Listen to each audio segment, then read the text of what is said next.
প্রশ্নটিতে বলেছে যে কোনো লোকের বেতন বা স্যালারি 20% হ্রাস করা হলো, ওই ব্যক্তির বেতন কত শতাংশ বৃদ্ধি করা হলে আগের আগের মতো বেতন সে ব্যক্তিটি পাবে।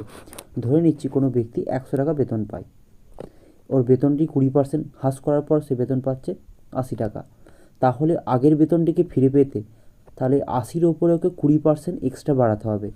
তাহলে 20%, 20 80-র কত অংশ ইন্টু 100, 0 0 কেটে দিলাম, 2 1 2, 2 4 8, 4 1 4, 4 25, 100।